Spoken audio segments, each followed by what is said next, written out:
Hello everyone, this is Serious Trivia. Welcome back to part 15 of our tutorial series on Total War 3 Kingdoms featuring Cao Cao. And at the end of last part, we had this turn all set up and we're prepared to face Tao Qian's invading army here in Pengcheng, as we'll try to hold them off with just Dian Wei and Xia Houyuan, as well as all the garrison that we have from the administrator and the large town itself. So let's just end turn here and get that started. Alrighty, as you can see, Tao Qian has attacked us at Pengcheng, and the AI gives us no chance. So they have 1,522. We have a respectable amount of men, given that our garrison has quite a few units in it, but it's nothing like their size, and they have 3 generals. We can take a look at Zhan Ba over here, and Que Xuan, who could have been our spy. Now, if we had paid him and made him our spy, there's a chance that he would have joined us with enough spy action points to make him betray this army in this battle. But if we look at his recruits, they're rather new on the field and they haven't even fully replenished up to full. So it's pretty clear that he had this army at the start and then he recruited 2 new units. He had Zhan Ba with 2 units at the start and then recruited a few more new units, and they probably fought someone and now they're here and they're not fully replenished, and that's one advantage we have. The main thing that we really want to make note here is that Zhan Ba has a unique background, a crafty operator. We can't check for sure because we can't hover over it to see the stat boost, but this is definitely a unique title in the game and it will be an interesting capture. He also has 1 layer of resiliency. Now Tao Qian has some nice items we could go for, 2 silver items. The armor doesn't count because you can't take the armor off of him because this is part of his unique model. And he has a bronze weapon. So these are all things we can try to get from him. Now he is obviously unique being a faction leader, but there's no way we can capture and recruit a faction leader because they are a faction leader. There's no way they will abandon their own faction and be recruited by you. So even if we capture him, it will just be a release or execute. And then finally, we already see him during the espionage menu. He is very generic. He also has no item, so there's really nothing about him. And our strategy here is not really about fighting. We'll come out of this fight with no casualties, and we will defeat them or at worst get a draw. And what we're going to do is utilize our advantages on the map. If you guys remember, when we first took Pengcheng, we used a strategy where we placed our units on the other sides of where we intended to attack, and then we hit everyone so that we can have our generals go capture towers, because towers are very deadly to all units. I compare them to machine guns. So for our defensive effort here, we're going to utilize these towers to defeat them for us. So it's really a tower defense battle, and let's jump in here and show you guys what I mean by that. Alrighty, so we're loaded up in here, and the first thing we want to do is take a look at how the enemies are deployed. So we see they have 1 general with the retinues on this side, another on this side, and another on this side. They're attacking us from 3 different directions, which is rather ambitious of them, and in my opinion, definitely not a great idea on their part. And since I do want to showcase a scenario where we don't lose any men whatsoever, we're gonna rally up everyone who is not a general and is not on horseback, as they are our slow units, and place them at, I want to say, this gate, simply because it's the gate that's farthest away from any neighboring army. We could also use this gate, but it would be rather close to them, whereas this kind of balances out. I guess is very similar distance, so I guess we can go with either one. Maybe this one would be better, just because it's closer to a corner of the map, and that's our intended location. Now if we see big groups of trees where we can hide, that's also an option. Like we could go here, but I think it'll be rather close to where they are, and they have a cavalry in that group, which is something I'm kind of worried about. But I believe there's a cavalry in this group too. Yep, so it's not like we can avoid it by going somewhere else. And what you want to do with your infantry is just stack them up at the gate, because the green limits your deployment zone, and we want everyone to be as close to the edge of the deployment zone as possible. So let's just stack all of them, and then we can use control plus the number. So in here we'll use 1, and they will be locked into a group. And this way we can have them run out as our first command at the beginning battle. And I guess we'll just put them into the corner right here. That's as far as we can go, and that's where we're going to have them run to. Then for our generals, we kind of want to take a look at their speed first. 107 is his speed, 121 is his speed, and 109 is his speed. So Dian Wei is actually quite slow, and Yue Jin is also a little bit slow. 121 is very impressive, usually because there is a speed boost skill on the Vanguard skill tree, and that's probably what he's using to get extra speed here. And all you gotta do is place them at a gate where the generals are coming, pick whichever one, don't split them off, hot group them into a different number. The reason why you don't want to split off your general is you don't want them to take any unnecessary morale hits from being outnumbered, and if they feel like they have company, they're not gonna suffer through any such morale boost or drops, not boost. And we also have some options to become unbreakable in case we need a sudden burst of morale. This will give us 30 seconds where we won't rout if we ever get into any trouble. I don't really foresee that, and we should be fine as is. And we're also going to place them at the gates. That way, when the battle starts, we can start moving out. Because staying outside of our defensive structure is actually the key to winning these. You see, we also have access to barricades where we can activate them to line them up to block the way inside. We're not going to do that. We want all the passageway to be clear in case we need to ever come back in to draw them out, because there's a good chance the AI would want to occupy your town, which is the smart thing to do. But the cost of occupying the town is they'll get shot on the way in, as well as within once they get inside. They will try to capture all the interior towers with their units. They'll take some loss, but eventually they'll gain control of the whole area. They'll try to capture the capture point, which will not lose us the battle. That is the key to this strategy. We don't lose anything except for 10 points of morale when we give up the interior of the settlement. And that's going to be key. So let's remember that. And let's just start battle. I'll talk while things are happening. This will take a while. We're going to have our units run out to the corner, have them run out as well. And we just want their attention. There's a couple possibilities with the other units. One, they could join up, or they could just dash for the city. Both are possible. You see the arrows already coming in. It's going to do a lot of damage to the units. I would like them to stop. You can fake charge, as in just click on every one, and they will stop moving because they think they're getting charged, so they brace. We got their attention. You see the cavalry coming to chase us, and we're going to start looping them to anywhere but inside and away from our escaping units. And we're going to try to click them too. We're going to try to draw their attention so they don't charge in as much. Ooh, they have fire arrows. So this is rather strong because they can burn down our structures. That's going to put a damper in our plan to use towers to kill them, but it's still beatable. The worst case scenario of such battle is we get a draw because we can time them out with 40 seconds. They didn't chase us with the cavalry, so we can actually wipe this archer unit right now. Just pay attention to what their cavalry are doing. He didn't get enough fire to burn the entire building, which gives us advantage, and we don't really need to kill them. They can burn down all the towers they want. It doesn't really impact us.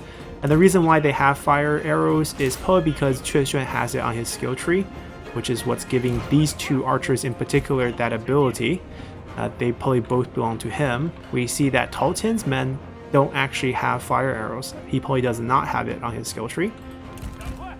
Now this unit's really bugging me, but we'll let them shoot it. There's nothing we can do. We can do this on fast. It doesn't interfere with our plan. So I'll chase them in so they stop shooting. They took down almost all our towers. So I think if that's going to be the case, we can go for a draw. Because without the towers, we lost our damage. Alright, let's get out. We don't want to extend our fight with them. We just gotta kill these two as well, apparently, as they don't have any threat against our towers. And you see they're inside, so you might think our plan to loop them has failed, but not really. We'll stay on the outside. They can capture everything. There's nothing they can gain on the inside. I would love to kill these, but I can't. They're slowly trying to capture everything inside, but you can see some of them are getting picked off. And we're just going to loop around to where they entered from over there. We can turn off run if you want. That way they're slowed down and mainly they will not get tired. They're coming out eventually. They're trying to burn down more of our towers. This one's still alive.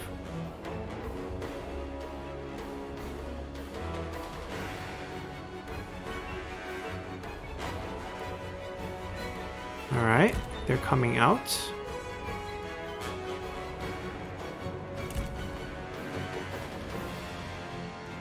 And the problem is the fire arrows are gonna hit these.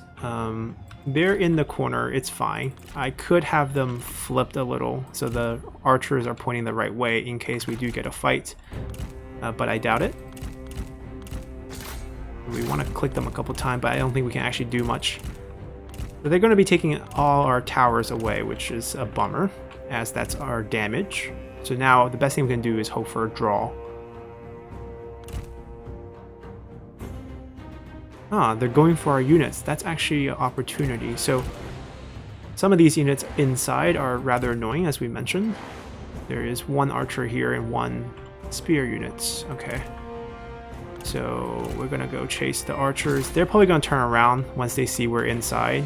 They feel safe capturing everything. So if we start recapturing things, they will come back in. That's how you keep your other units safe. All right, that one routed. We'll recapture the one tower that we have left. There's nothing here to recapture. There's still one here. We'll recapture that as well. They burned down everything here as well. They're burning everything. It's actually quite bad because damage to settlement is also a morale penalty.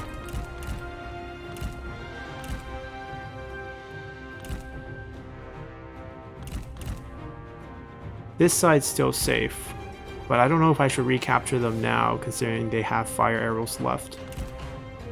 Because if it's owned by them, they won't be firing at them.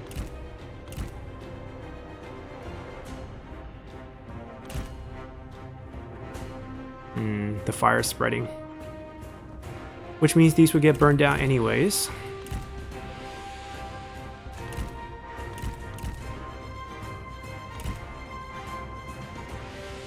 Yeah, I don't know what we need to do. Right now I feel like we can just hold here and they can't do anything to us.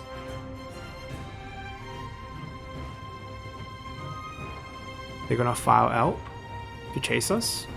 Okay. The sad thing is, if they didn't have fire arrows, we could just loop them around and all our towers would be destroying them as they chase us, but as you can see, we lost pretty much all the towers, which means now we're just going for time. I'm a little hesitant to go in to recapture towers, even on this side, because that's going to lead to more burning. And in that case, I'll rather just kill these. I don't want to lose my mount, so bypass the spear and then go in. There we go, one more gone. There's a few more, so we can't recapture anything just yet. I can try to recapture this. This won't get burnt down. Give us a little morale boost.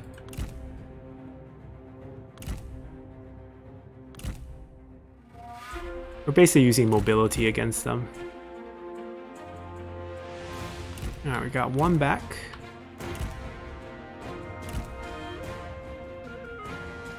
I might be able to snipe this one.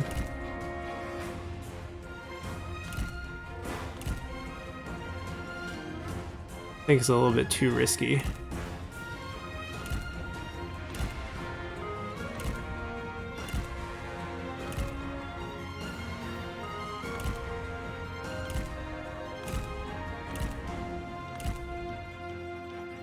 I'm gonna go capture this.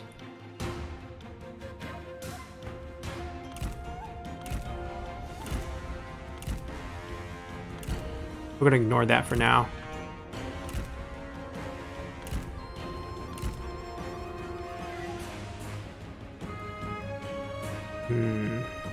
He's kind of lone, but I don't see an exact opening here. We're gonna wait till they come out.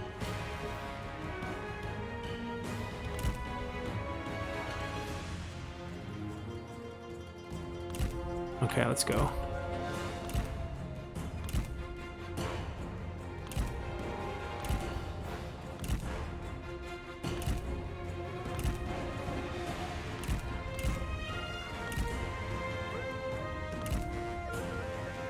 Not coming at me.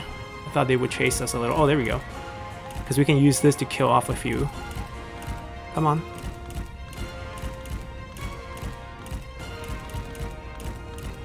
Alright. He's in firing range. He's gonna take damage. He's going loose formation because he's getting shot. We can hit him a couple times. But really, we just want to kill this. It's a very patient game on these sieges. So even if you're playing on a different timer, if you're on 20, you're obviously going to get the draw very easily. If you're on 60, you're going to have 20 more minutes to be patient. If you're on unlimited, then you can just patiently pick off people, and after you kill off all the archers, start retaking whatever towers you have left and then use those to kill them. So eventually you can get the win.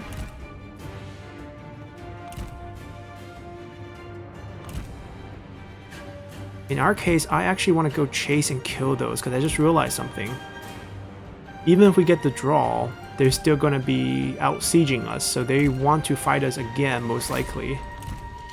And that way they'll come back with whatever number of units they have in that group, and we have to kill them again. So hold on, we're going to let them... They have one unit running here, but the rest are over here, so we can't just like... If we right click, they're dragged over there. But if we like chase into them, I think we can get a few kills. We just, they're not even, I can't even command them to charge into them. Alright, never mind. Alright, we're gonna get a draw very soon, and then we're gonna get this battle again, because I believe the AI will just attack us again. So we'll see what happens then. Come out, come out. We're still very fresh. We didn't run too far. Alright, a lot of cavalry here. It's going to try to move. Alright, we have them outside. They are going to shoot those again before they have a chance to pick off any units.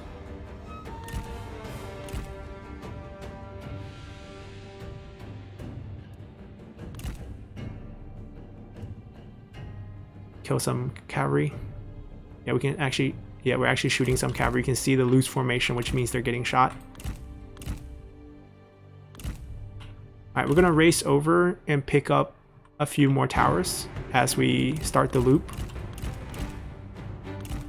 You don't want to go too far ahead of them though, then they stop chasing you, because right now we're getting shots on them. Their archer's not shooting at it.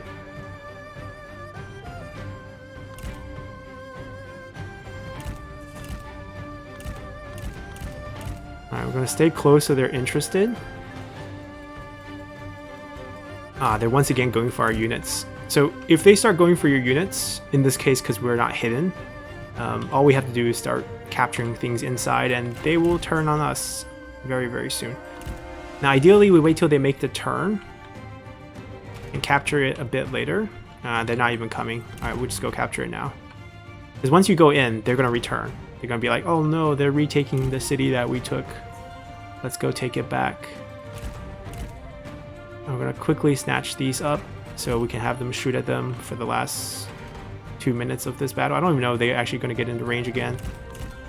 But you can see how if they didn't burn down these towers, they're doomed. Alright, they're actually going to get shot a little bit here from these. The cavalry is going to run in first.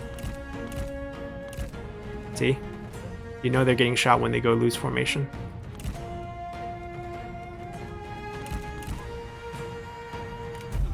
There we go, we got the draw. Let's see if they attack us again. Alrighty, so we got out of that battle with a draw. What happens as a draw is the defender wins, and since we are the defender, we win. And also we took no loss. They lost 609 men, even as they managed to burn down some of our towers. We'll pick up some free income from this fight. And we'll see if they attack us again, which does not appear so. They're going for the siege, which is rather interesting. Yeah, it'll be 6 turns of sieging for them if they want to try it again.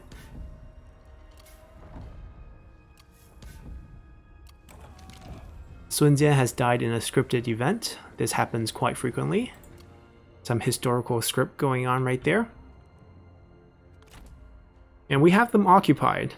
They are sieging us, sure. We're going to suffer through attrition. We have a couple options here.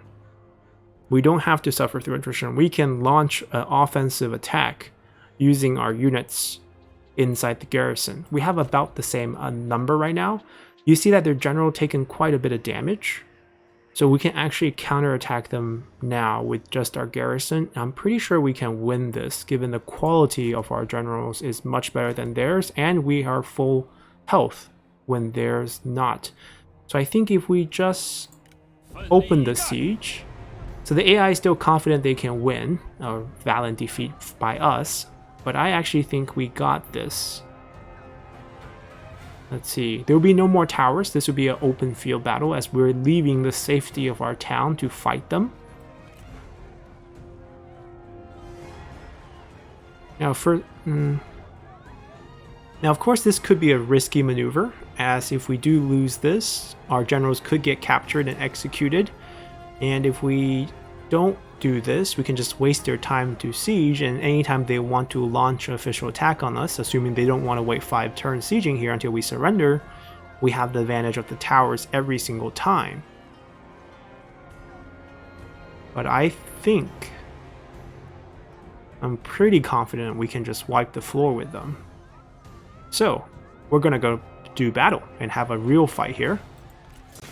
Alrighty, so it looks a bit lonely here right now as we load up into this battle. Their army's all here. We have 2 generals. That's because that's the generals in the army, and the rest are garrisons, which will come in as reinforcement. That's fine.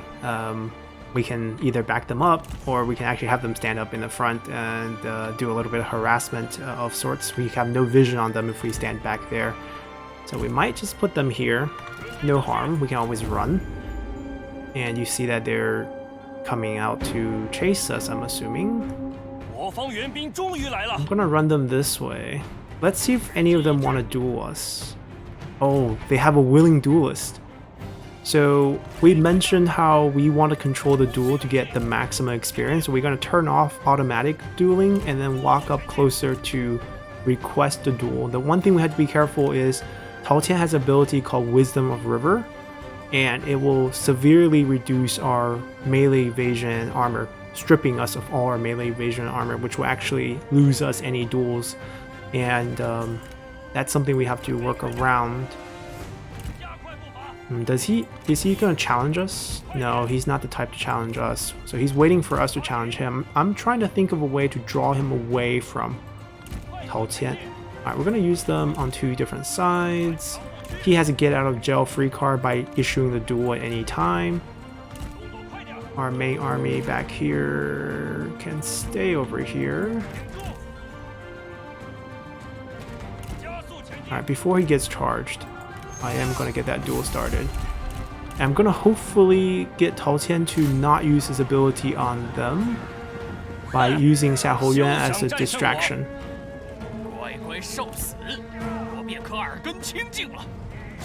Any chance we can...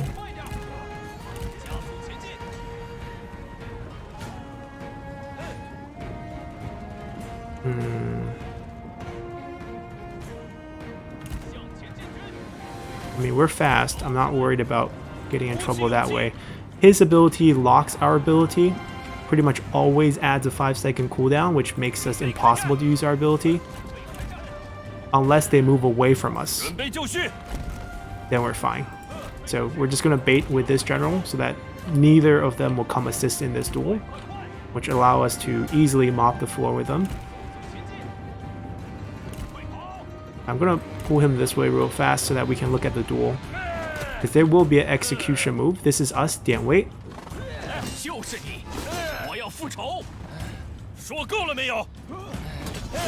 And we murdered him. There will be a small heal when you win the duel. there's 2 degrees of healing, 25% health for always winning, and then additional 25% if you kill him within a set amount of time, usually determined when you challenge the duel. And right away you see some retinue starting wavering, and that's because they were the retinue of the general we just killed, and if we click on them, one of their morale loss is general recently died. Now this will go away because recently is gonna time out. We're back on our horse. When you duel, you're off your mount for a little bit. I'm gonna group them together. We could charge these, but then there's spear right behind, so I'm gonna ignore that. I want to kill the range, of course. Those are the ones you always want to kill. Back over here, I'm gonna put the axe unit on the front. Flank with spear, because spear is good against cavalry but terrible against range. So if they're on the flank, the enemy range will not shoot them first, and I'm gonna have to pull these back a little bit. They're also gonna be very tired moving through snow, reduces speed, which gives more time to shoot at them with our 2 archer militias. Not very impressive. We also have high ground advantage. It's not very useful in 3 Kingdoms. Actually, we need to get away from trees. They have fire arrows, I just remembered. So let's set up here where we don't have trees so they can't burn us. That works. Then we'll do this. And this.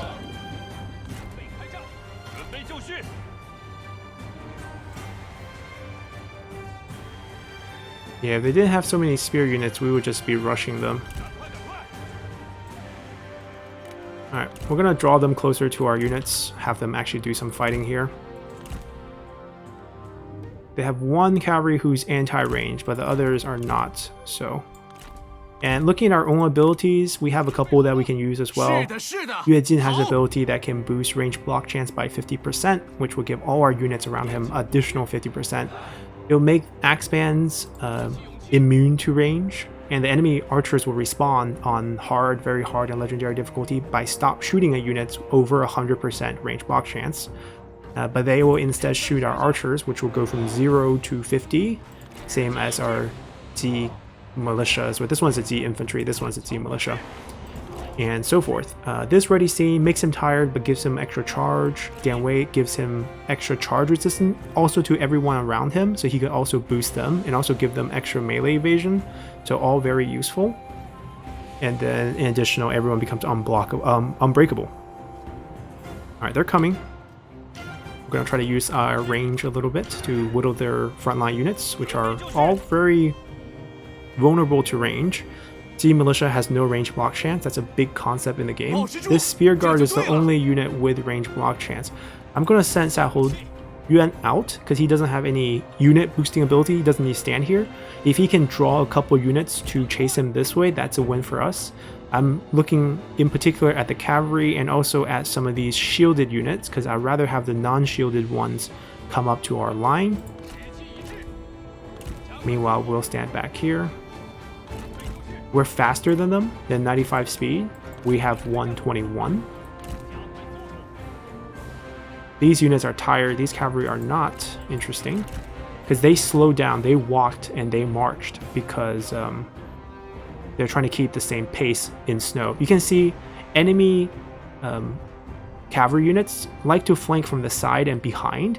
So you don't need to put your spear in the front. AI never charge from the front, even though they can do so pretty effectively against Axeman. So just place whoever has the highest range block chance in the front to block range, and then keep your spears on the side to stop flanks. In this case, we're pretty sure they're flanking from this direction, so I can even put this guy here, because I know they're not going to be flanking from this side. They might loop around to flank, and these are definitely exposed. Our archers are already shooting, you can see. It's not a very effective place to shoot. I'd rather them shoot front. I'm gonna have them tie back. Oh, they're responding to our... Ooh, keep moving, keep moving. We did get their attention, but we don't want to get caught. Pull them back as well. We're gonna pop open the charge resist at the last minute. They responded pretty well to our movement, but we're not gonna let them charge into our front line. First, we opened up our charge resistance, and then second off, we're gonna break their charge with our charge, so they don't actually have momentum coming into us. or else they can do plenty of damage, as you see here. It should be okay overall. Don't chase, don't chase. Just stand here, be fine. Alright, we're gonna come back here to kill off the range and potentially kill off the general. You see they're shooting at our units here. We're gonna gift everyone 50% range block chance. There we go. Alright, we're gonna spread out our generals to do some damage from behind. We don't have official cavalry, so there's no hammer and envoy. What we have to do now instead, as all the cavalry has died, is flank with our infantry. So front line needs to hold. He's going to chase away all 3 range. We're going to let our range unit do their thing. I can actually countercharge.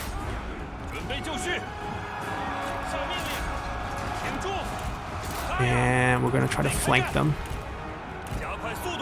He should be okay. And then, even though general is not the best, you know, rear charging, because there's only one entity, it's not like a big cavalry charge, it's still nice to have them help out like so. And neither of our general have any splash damage, so that doesn't help. Where is he? Don't over chase, go back to chase. If someone routed, definitely go. And if you see people shattering, just let them shatter, because your archers have something to hit at that time. And go back and help whoever's still not routed on the front line. And let them rout, and your archers will pick them off. Because they can't shoot at people who's engaged in the front line, because that'll be friendly fire. They will avoid friendly fire as much as possible. And these guys are coming in late, and they're going to be useless at this point, as we're going to go around.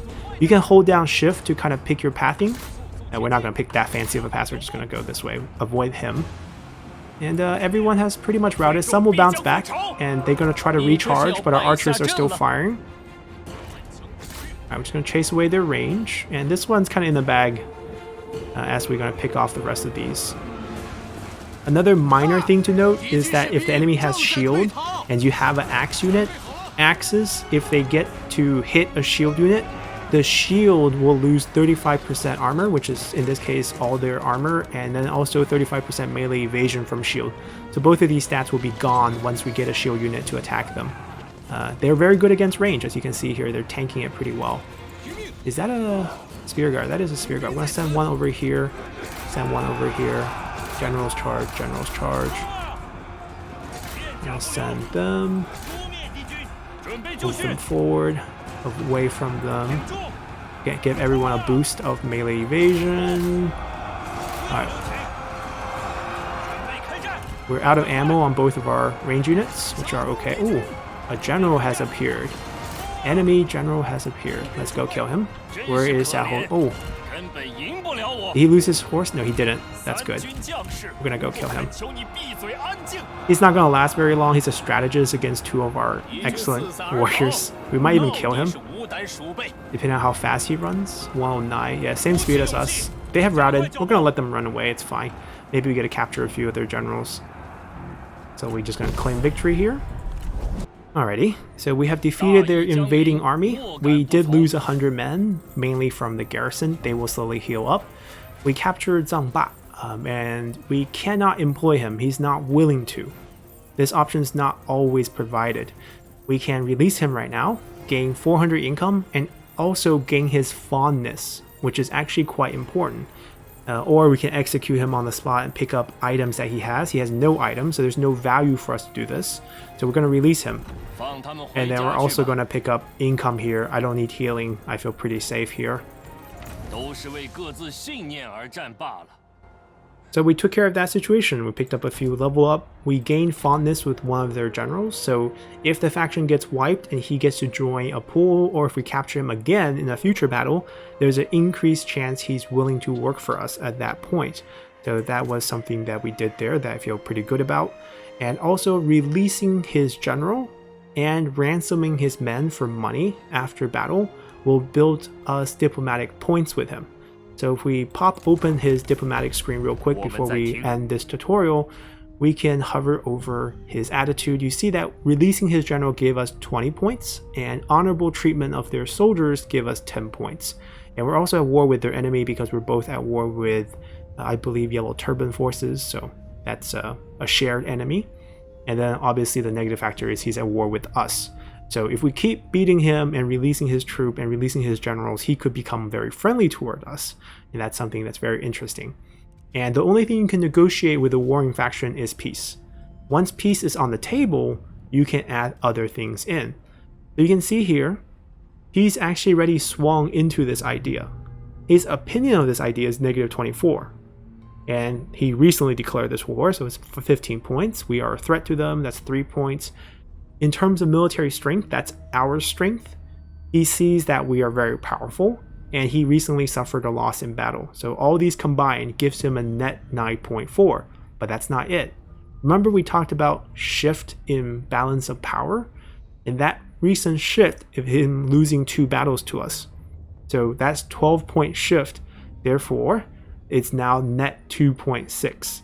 So we can actually make money from a peace deal. But I'm not done with him yet. I want to keep the war going because we have a very good defensive position, and I would like him to come back with more generals. We can close this out. He has some very interesting generals I'm interested in capturing, Zhang Ba being one of them, and also he has a nice Lady Mi in his faction who could be a very valuable piece. She's a legendary character. So if he could summon her into an army in the future, if we wipe out someone else, then there's a chance we could pick her up as well. So those are all things we're going to have planned. He also can't heal because unfortunately this piece of land adjacent to us is not his land.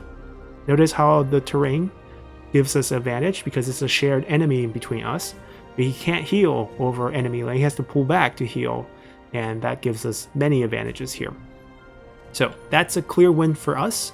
Now, we didn't get to use the tower defense to its maximum potential because they did bring fire arrows, but we still got the draw, and the subsequent battle we won pretty handily. And then we're going to pick up our next part with an offensive battle to show them how you successfully take down a settlement, as we're going to attack Shouchun over here and hopefully capture Xun Yu, who we've been eyeing since turn 1. So hopefully you guys enjoyed this part, and we'll see you guys next time. Bye!